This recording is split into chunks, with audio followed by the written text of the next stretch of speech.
Mr. Small's Big Dream. Roger Hargreaves.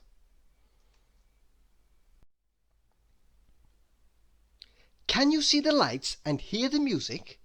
The fair has come to town, and on this beautiful spring morning Mr. Small, little Miss Greedy, Mr. Skinny, and Mr. Busy were on their way to the fair.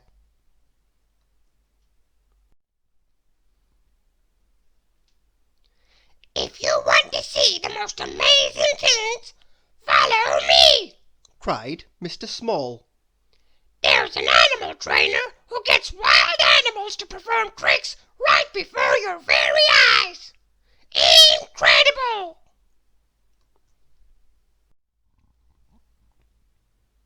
But Mr. Small's friends were much more interested in the bumper cars. "Move out of the way, Mr. Small!" called out Mr. Busy as he sped past. "This isn't for small people like you." Because, of course, Mr. Small is so very small, and bumper cars are just too big for him. They're too fast, too noisy, and most definitely too big. Poor Mr. Small.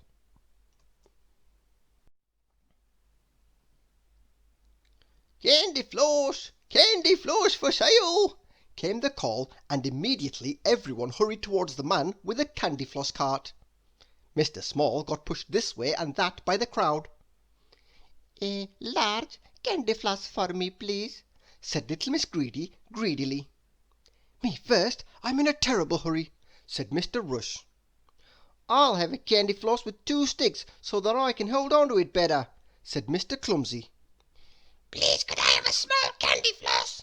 asked Mr. Small in his very small voice. But nobody heard him. Poor Mr. Small.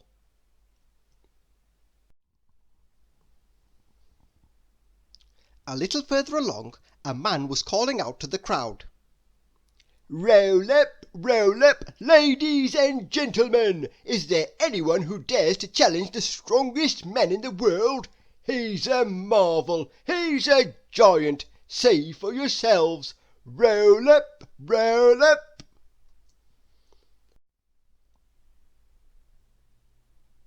"What are you waiting for, Mr. Busy?" teased little Miss Greedy. "Aren't you going to challenge the strongest man in the world?" "I'm far, far too busy," replied Mr. Busy, hurriedly. "Perhaps we should send Mr. Small." This, of course, made everyone laugh. Everyone except for Mr. Small, who tried to make himself even smaller than usual. Poor Mr. Small.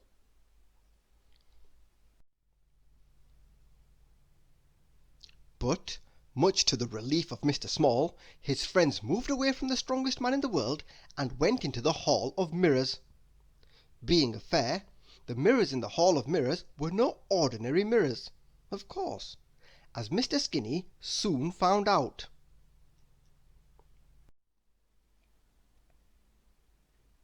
And as for Mr. Small, well, he was completely transformed.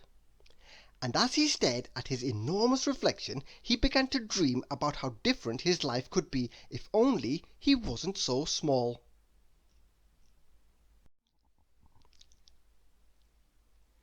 "Bumper cars aren't for small people like you, Mr. Busy," he imagined himself saying as he crashed into a very small Mr. Busy.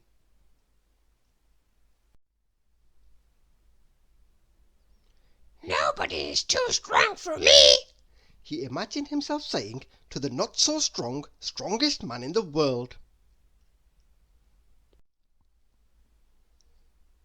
But little Miss Greedy's voice interrupted his dream. "Mr. Small, didn't you want to take us to see the animal trainer?" she asked. "Oh, yes," replied Mr. Small. "4 tickets, please." "I'm sorry," replied the ticket seller, "but there's no show today. The animal trainer is injured." "I can take his place," replied Mr. Small, boldly. "I know his show very well. I've seen it many times."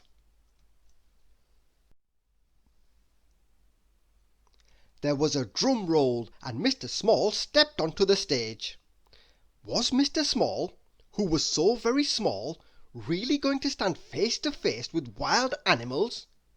Little Miss Greedy, for one, was quite sure that Mr. Small had gone completely, stark raving mad. Hop! Hop! Hop! A frog. A little green frog. Yes, Mr. Small was standing face to face with a wild animal. A small, green wild animal.